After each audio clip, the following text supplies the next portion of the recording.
Good evening. It's 5 p.m. on November 26th. My name is Cameron Bond. I'm representing the Regional District today to discuss our curbside collection of using carts. So this presentation is live now, but will also be recorded and placed up on our YouTube page. Cart-based collection.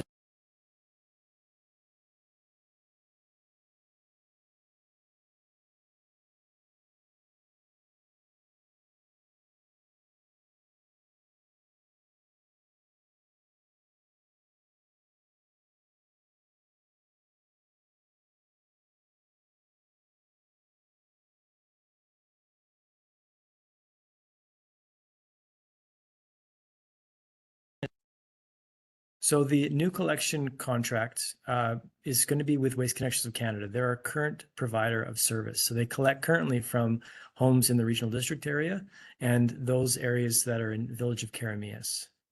The regional district will be supplying 3 carts to all homes for the collection to start no later than July 1st, 2025. And then there will be a delivery of carts sometime in June of next year or as early as May. Lessons learned from other communities that have started these CART programs is that once they're established, residents seem to like them. There is a transition period where people have to learn about it and understand how the system works. And definitely that's why we're here today to discuss some of the potential issues that may arise and how best we can resolve them.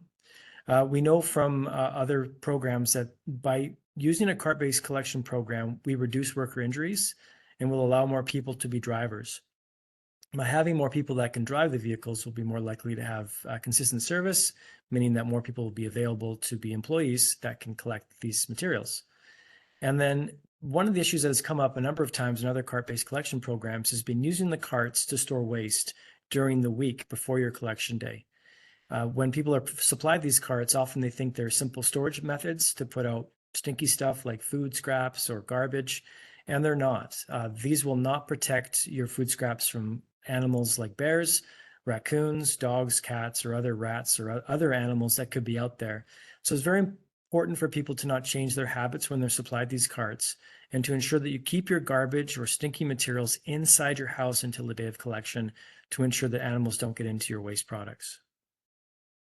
So general concerns of a program like this is size, storage space, where you're going to place the carts on your property, animal attractants, like attracting these animals to your property, maneuvering the carts on your property, how do you get them up long driveways, for example, wintertime and snow removal, additional waste, like how do you get extra yard waste or extra garbage collected, and then the use of existing carts that you may already own that might be available for us to purchase from you and making them available for the program.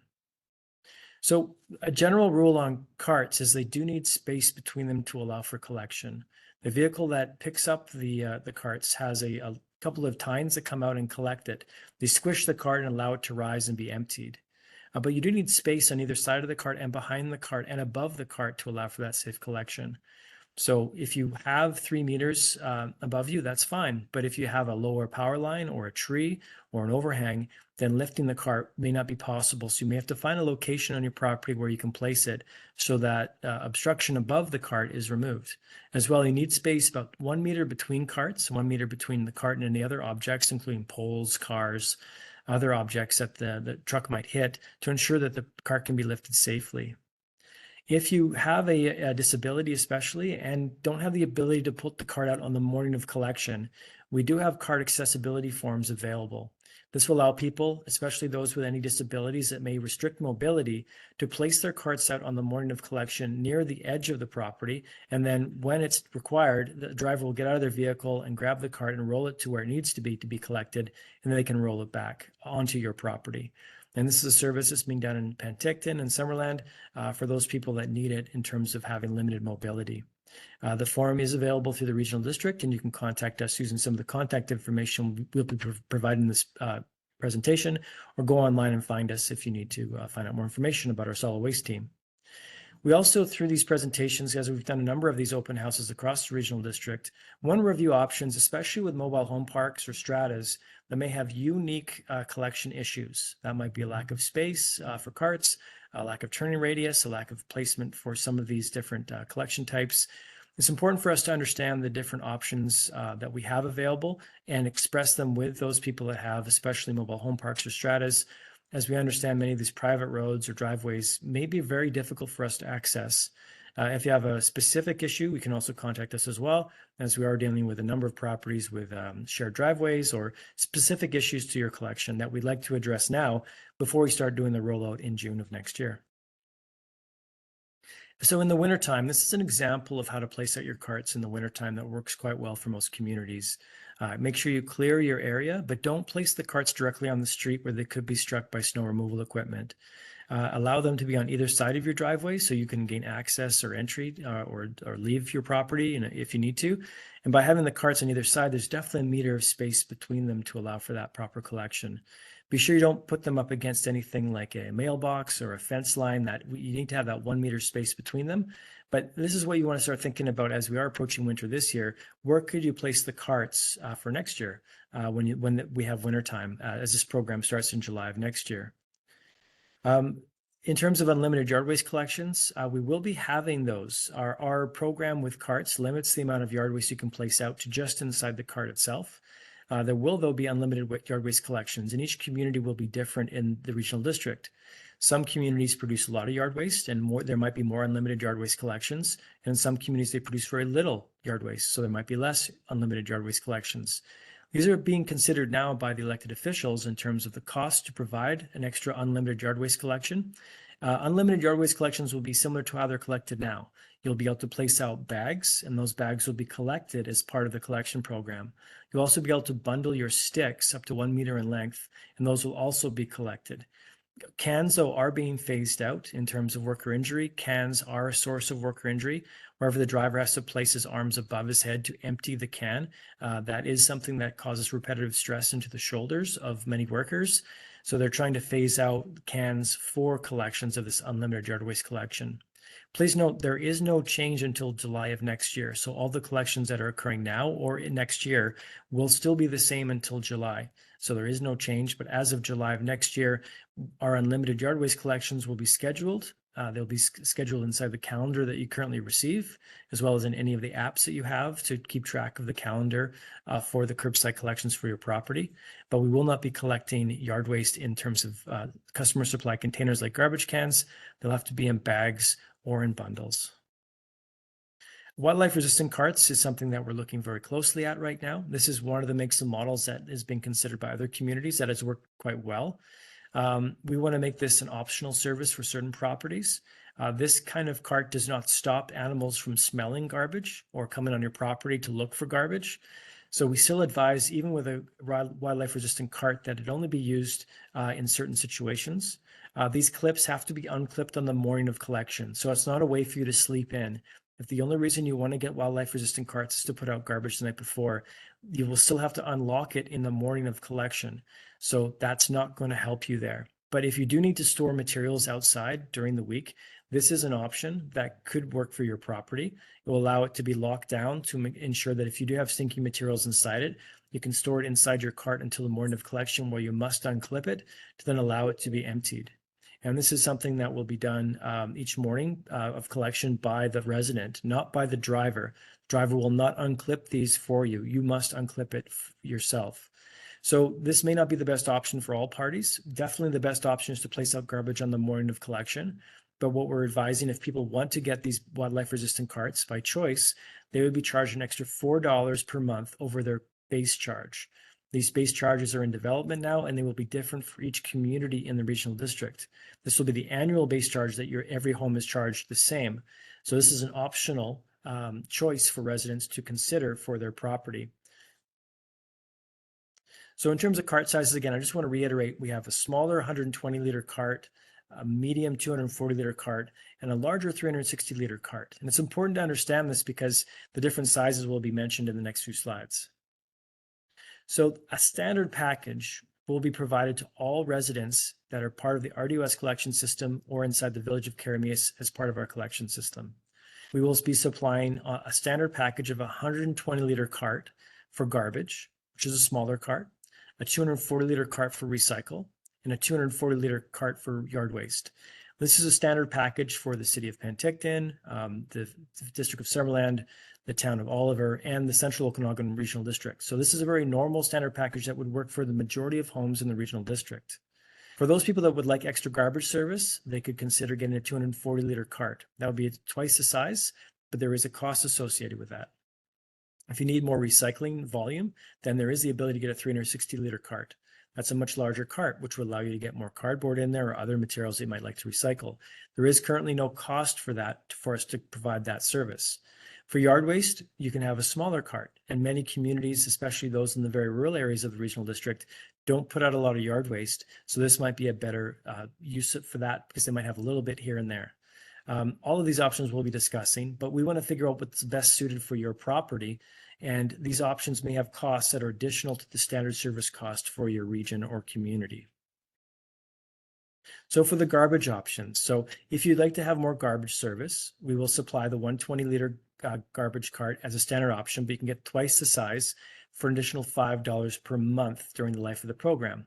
So as of July, you'll be paying $5 a month to get this larger service that will provide you with that. There is also the tag a bag option that I'll be discussing as well. So there's more than one option to dispose of additional garbage. But if your household produces a lot of garbage, then this might be the better option for you.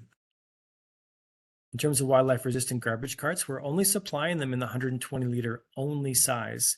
But again, there would be a $4 charge for these type of carts. This cart would then be supplied and you would have to unlock it on the morning of collection. Again, these are clip locks that would need to be unlocked on the morning of collection to actually work as a bear resistant garbage cart. For recycling options, we are offering a larger cart. I have to say, using a 360-liter cart, they're not as easy to maneuver. They can be very cumbersome. But we are providing them for recycling as cardboard and other box board items like your cereal boxes can get stuck inside the containers. And some people really like the 360-liter carts because of that volume of cardboard especially. But the 240-liter is generally fine for most properties that are generating recycling. But again, this is an option. There will be no additional cost for us to supply the larger cart. For yard waste options, we're providing a second cart at $5 per month. This is a second yard waste cart to allow you, if you do have a property without a significant amount of yard waste, you can have more volume picked up during your collection weeks for yard waste. For garbage, we are continuing to collect garbage every week. Yard waste will remain every 2 weeks. So every 2 weeks, we'd be able to collect both containers of yard waste, whereas the standard option, which would be the base package for most properties, would only have one container of yard waste at 240 liters. Also for yard waste, we do recognize that some people don't want to have a yard waste cart. We see that there'd be no cart cost for supply of that. And then if you wanted to have a smaller cart, there would be the 120-liter option available. These are options that have been used in other communities, and they work really well as the regional district is currently considering food scraps collection. So for those properties that have very limited yard waste needs or have no yard waste needs and do not want a cart at this time, we will make those carts available when food scraps collection, which we don't have a timeline for, could be in the next 2, 3, 5 years, potentially. When that collection starts, we would then supply those properties without yard waste carts, those carts at no charge to the resident. So the idea here is that if you don't need yard waste options right now, but would need it when food scraps collection starts up, we could then provide it at that time. You wouldn't receive a cart by selecting that option in the survey that we provided. So just to reiterate some of the most common changes that we're providing, to upsize your garbage cart from 120 liters to 240 liters is a $5 charge per month. If you'd like to get an additional yard waste cart, a 240-liter cart, be $5 per month. If you'd like to upsize to a 360-liter recycle cart, there would be no charge for that at this time. And then if you want to upgrade your garbage cart to a wildlife-resistant cart, which will only be in the 120-liter option, because you only produce so much stinky stuff on your property, that would be $4 per month. I want to say that we are getting a lot of requests for very unique services, so we are considering all of the information we receive. And these are just some of the options that we're providing, and we'll be considering other options as we move forward. We're asking people to complete the form, and we've said December 13th, but actually December 15th would be fine as well. We're asking that people complete a cart changeout form. This is available online currently. You can contact the regional district or go on to our our different pages through the RDOS, including our regional connections page, to gain access to this survey. If you just want the standard cart package and no changes to your cart, then you don't have to fill in the survey. But if you'd like to fill in the cart changeout form to get more garbage service, to get a wildlife resistant garbage cart, to get a larger recycled cart, or to get a second yard waste cart, or other options that you may want to consider, this is the best way to contact us and give us that information. We can then make sure the right carts are available for your property. If after a certain time where we don't receive your information, there will be a charge applied for any cart changeouts. We are purchasing the carts. We need to make sure that the correct carts. So if you're waiting until last minute, which will be like June or July of next year, there will be a $45 charge for us to apply. As we don't have the information now, we're going to have to be charged for that $45 to do a cart changeout. And as the program continues, we will be able to change out carts from July forward, but there will be that $45 delivery fee. So we're trying to find a way to make sure that people in the community have the option to get the right carts for their property. This cart changeout form will save them from having to pay a delivery fee. We'll make sure that as of July, you'll have the right carts for your property and you're charged appropriately for the services that work best for your property. The Tag a Bag sticker program for garbage bags will continue as normal. The way the system works is that the carts will be emptied. The bag that has a sticker on it will be placed inside the cart, and the cart will then empty that bag. These tags that you've purchased now will still be valid for the continuance of the program. So if you purchase some now, but we will be looking at a price increase in the near future. So if you do purchase these before the price increase that we will be advertising, those tags will remain your tags and they will work on the existing program. So Tag a Bag program will exist. So if instead of getting a larger garbage cart, you would prefer to have Tag a Bags for those few times a year where we have extra garbage, maybe friends over, you're having parties, and this might be the best option for you rather than paying more to have a larger cart on your property. The use of existing carts, we are asking people that have existing carts to contact us. Solid waste at rdos.bc.ca is the best one. If you can include your name, the address, and any photos, if you have them, of your carts, the potential size of your carts, and maybe you don't know, but if you can estimate it, that would be great. And then how do you want to use your cart? Is it going to be for garbage, recycling, or for yard waste? This information can then be looked at. Over the next 6 months, we'll be working with property owners, and we'll be visiting those properties where we can provide that service for you, where we can actually purchase and own your carts. When we have that, we'll be looking at a one-time rebate that will be discussed by our regional district directors. For example, we've recommended $35 that will be rebated once. Then that cart, through the agreement that we have with those cart owners, would become property of the RDOS. The good thing about that is once we own the cart, if it needs to be replaced because it breaks, gets cracked, the lids fall out, the wheels fall off, the lid cracks or breaks or falls off, we would then replace it at no cost. So anytime during the entire process, if the carts themselves are damaged, this is property of the regional district. We will replace it no matter if you supplied it or we supplied it from the beginning of the program. So our goal is to not have you purchase your carts. Our goal is to make sure that we provide those services to you, including those 3 carts that's required for your property. In terms of the solid waste management plan, if people want to be engaged, and that may include groups that like not-for-profits, they are still looking for people to become part of the public advisory committee. Solid waste management plan is looked at every 10 years, and it advises the regional district and our member municipalities on the services people want for their community. You can contact them and learn more information about the public advisory committee for the solid waste management plan by contacting us at solidwaste@rdos.bc.ca. And I'll take any questions now if you guys want to check the chat. And I did believe one question came in as we were speaking. Yeah, Cam, there's one question from Linda. She's asking, how long will the $4 per month for the wildlife resistant garbage containers be? And also, what will happen to the old carts? So first question, the $4 per month is a service charge for the life of the program. So the supply of those more expensive carts, because wildlife resistant carts are much more expensive than a normal cart, the $4 will help defer the cost of that cart. Also, we're finding that the wildlife resistant carts break sooner. So lids often crack because the different functionality of it, like the actual clips will snap the top of the lids. So we will replace that as they break. So it's a much more costly service to provide these wildlife resistant carts. So that $4 will be for each month moving forward as you have that cart as we make that service available.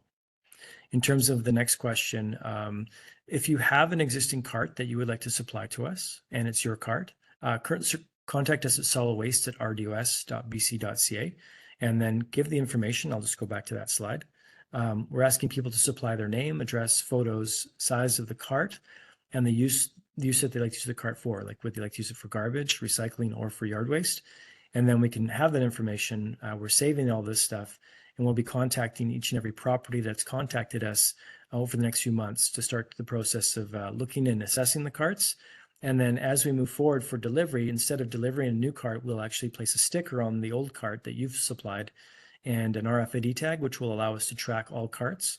And that will be placed on closer to the spring. And our solid waste team will go out and figure out what is working and what isn't. Not every cart that is advised to us will come in, as some carts may be broken or maybe not functional for our program. So we'll be assessing that. For any kind of garbage cans or carts that we can't accept into the program, those would then be your property. And we are looking potentially at options for recycling of some plastics, so some plastic carts and some plastic garbage cans. Currently, we don't have a program in place for recycling of old carts or garbage cans that we don't have any kind of use for in our program. But that's something that we've heard from public consultation people are interested in. So we'll be looking at what options we have in place to do that closer to the date, and we'll be letting people know as they can what options they have to dispose of or to recycle those garbage cans or carts that we can't use for the program.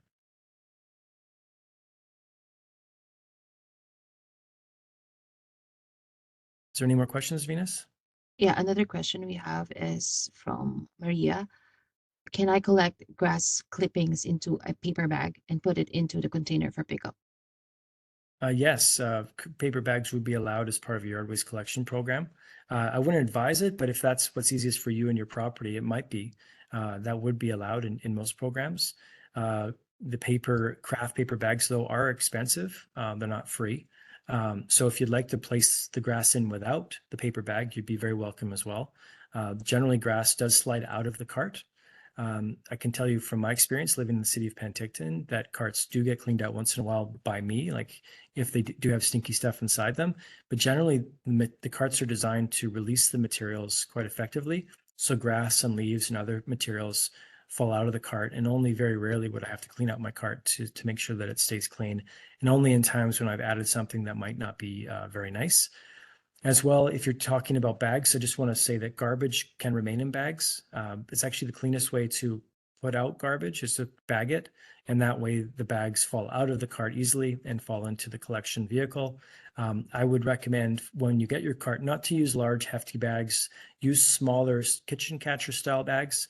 They fit inside the container a lot easier for these small 120-liter garbage carts especially, whereas the big bags puff up with air when you put it into the container, and it's much harder for them to fit inside. So smaller garbage bags make a lot more sense for use when you're doing a cart-based collection program.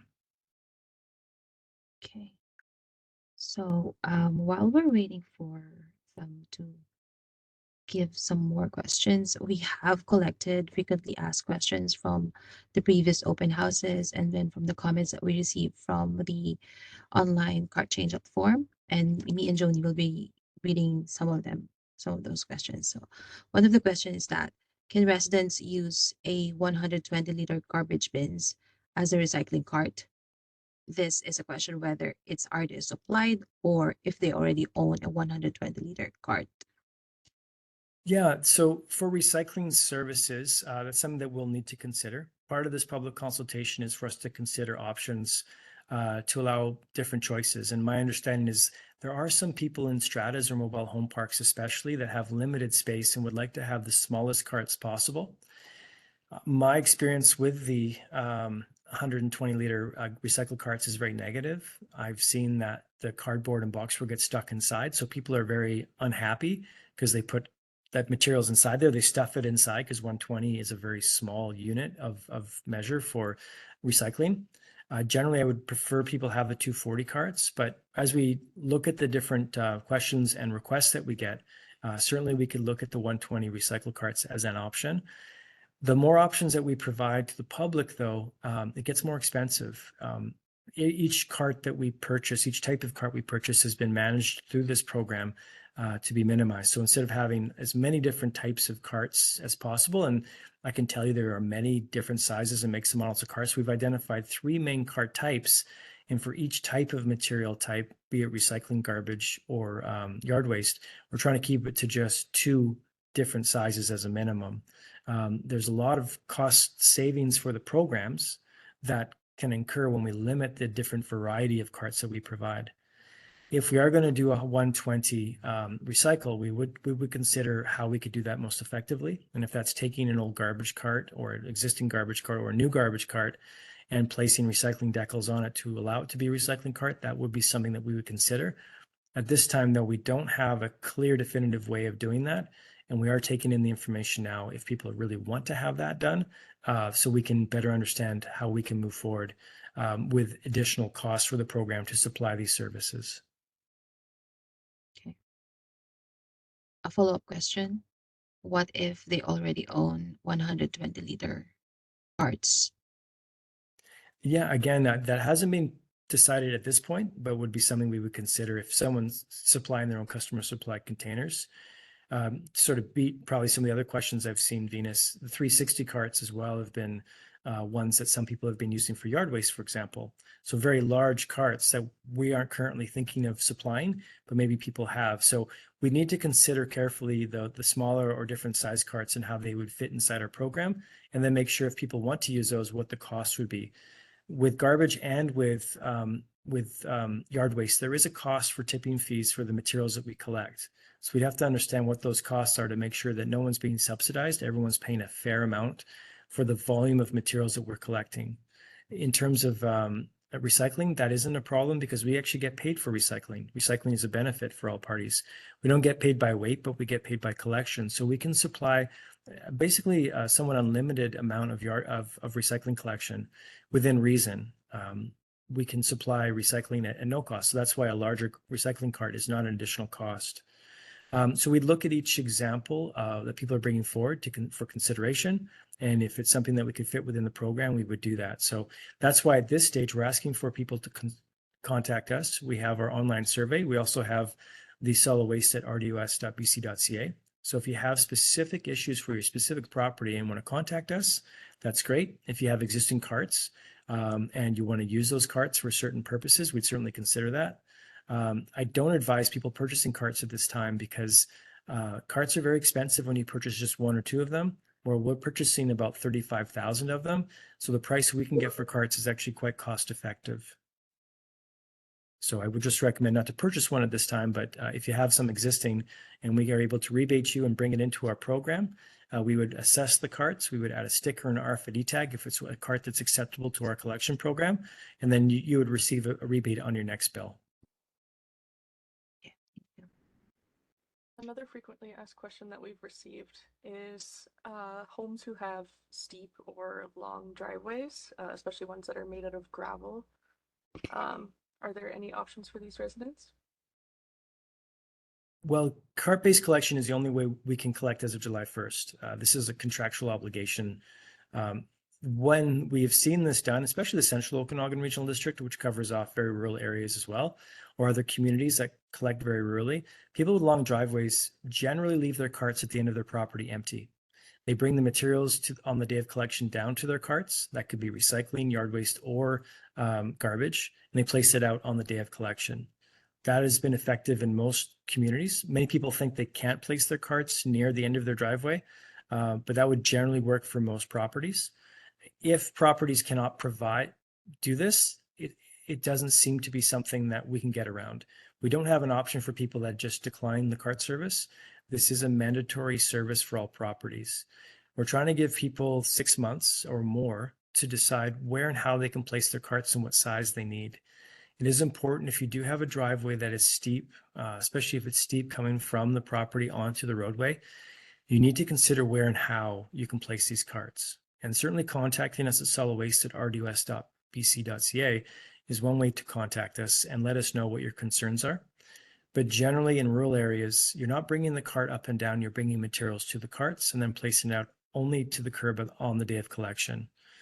Some people have built some forms of storage areas at the end of their property.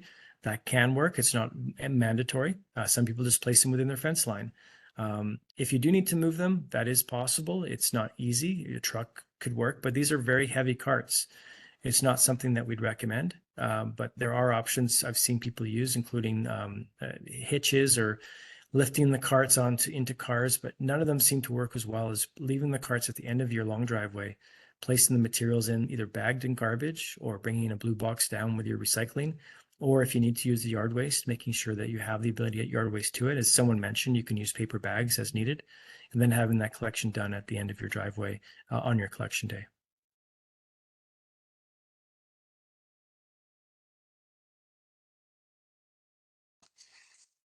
Also, Cam, another question, frequently asked question.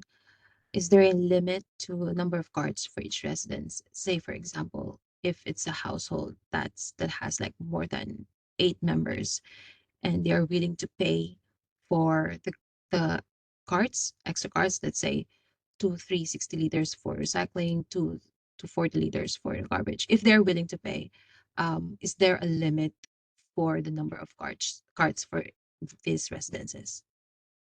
Well, again, this is a really important question and one we'll have to discuss and figure out. I would certainly suggest that people contact us using the survey, the online survey, letting us know what their concerns are and trying to address those. So if they do need additional collection of any of the materials, be it garbage, recycling, or yard waste, it's important for us to know. There is no policy set at this time for those type of questions in terms of paying for additional service for garbage. There is no question. We don't have anything that could stop us from doing that. We just have to make sure we understand how that would work within our contract, which is one of the reasons why we're doing this consultation, as we may have to amend our contract and make sure that we understand what those costs are before we can provide those costs to the public.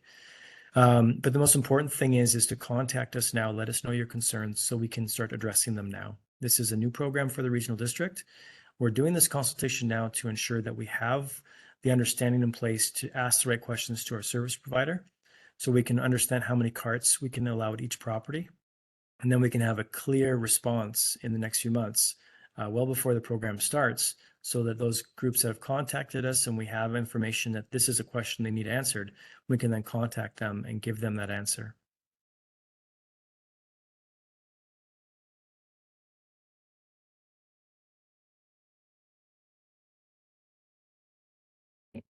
Um, Joni, do you still have the ask questions? Yeah. Another commonly asked question is, will the collection frequency change? Like the frequency of garbage, recycling, and yard waste pickup? Not at this time, no. There was some indication that the regional district would be pursuing food scraps collection. The District of Summerland, for example, has changed their collection schedule. So they now collect yard waste with food scraps every week and garbage moved to every other week collection. That is presently not considered for the RDOS or the Village of Karamias. We don't have a place to take materials for the majority of the regional district area or the Village of Karamias. So composting is not currently an option for food scraps. As such, then we're only going to be staying to what we know, which is garbage every week, recycling every other week, and yard waste for the majority of the year, but stopping collection in the wintertime will remain similar to what it is in most areas. For those communities that have monthly collection of yard waste, this will be something that will be reviewed with the area directors, but it has been advised that they could have every other week collection of yard waste throughout the summer as well. So this is something that the area directors, which are the elected officials for the rural areas, and the Village of Karamias will have to consider to ensure that they know what service levels they're providing. But as far as we know, there'll either be increase in the amount of yard waste collections in terms of the number like per week for some of the most rural areas, which only currently get it monthly, or we'll be looking at this exactly the same level of timing of service for all communities.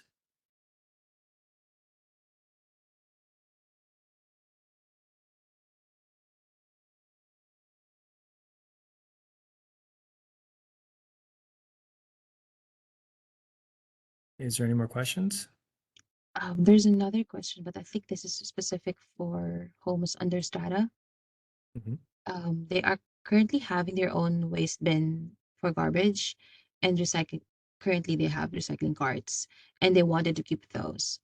There's no option to select none for recycle and garbage carts in the online cart changeout form. What if they just wanted the yard waste cart?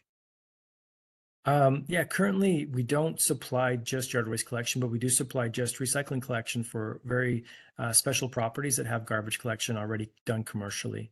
So there are a number of stratas and mobile home parks within the regional district that already have commercial service for their garbage, but work through the regional district to supply recycling services.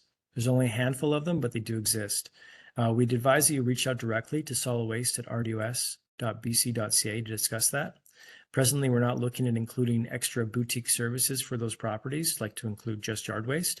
So that might not be something that's currently on our radar. But if you do want to consider services, we would look at those and get back to you in terms of what we can do and can't do for July of next year.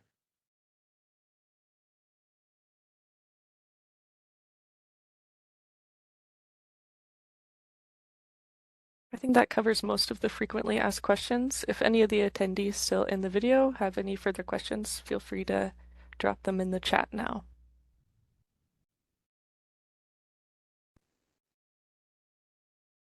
I'd say from the consultation we've done so far, one of the issues that's come up repeatedly is unlimited yard waste collection. I know a number of people are stating, well, this is going to be a limit to how much yard waste they can place out. And that's correct. All the materials, both garbage, recycling, and yard waste, will have to be within the cart itself. So it's important for us to hear from the public about their concerns and to hear about unlimited yard waste collection. If there are properties that are concerned, that allows the area directors that set the budget to understand how many unlimited yard waste collections they would do to supplement this cart-based service moving forward. Like I said, we will have exactly the same service as we've had next spring, but as of next summer in July, there will be a change. So if homeowners are developing like a strategy to deal with yard waste in the property, it's good for them to reach out and talk to their elected officials or through us at solid waste at rdus.bc.ca so we can better understand your concerns, and then we can understand that and provide that information to your area officials that can then understand what the budget should look like and what the services should look like moving forward into 2025 and 2026.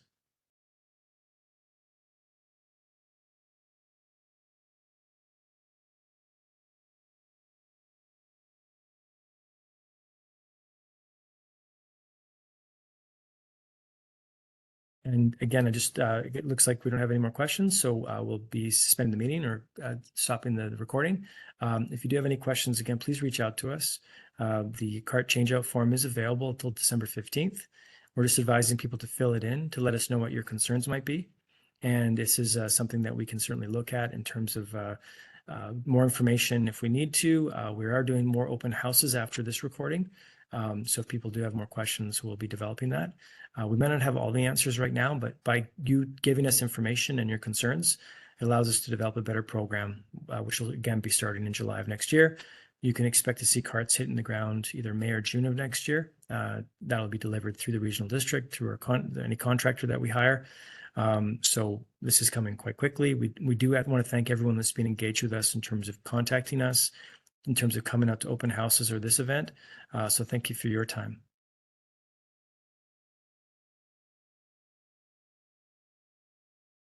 All right, I think we're good to stop the recording. There is one more comment in the chat here regarding bears. Yep. Every week during So you just cut off, Joni. Sorry, there's a comment in the chat. Mike says bears will be there every week. It's a no-win situation. Yeah, certainly bears are an issue now. That's not changing with cart-based collection. The only thing that we've seen that's changed with cart-based collection is people look at it differently and they start to place out more materials during the week. If you live in Bear Country, which is the entire regional district and the village of Karamias, you need to consider that placing out garbage unprotected the night before your collection or any time before that, raccoons, bears, rats, cats, dogs will get into your materials. The day of collection is by far the simplest way to place out your materials, and it has been shown to be effective throughout British Columbia. If you are going to be storing materials on your property, again, you are attracting animals. These wildlife resistant carts are one option. They're not a great option. Often you have to chain down these carts to make sure they don't get taken away by the bear itself, because the bear will be looking for a food source and will take the carts away. The problem we see is generally people want to place out materials all week long, but they only have 1 day of collection. So it's very important to make sure that you keep those materials inside your house to stop those animal attractants. There is no better option for people. And if your property needs to be amended or changed, or you have to build a shed, or think about where you can place materials, especially in the hot summer when it gets stinky, certainly it's property owners should be considering that as an option, because there really isn't a better one.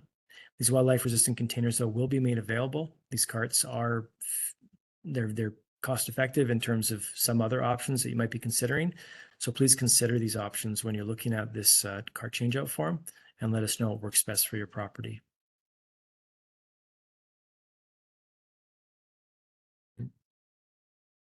We're good to go. All right. Well, thank you. Thank you everyone for attending. We'll stop the recording now, and thank you very much. Thank you.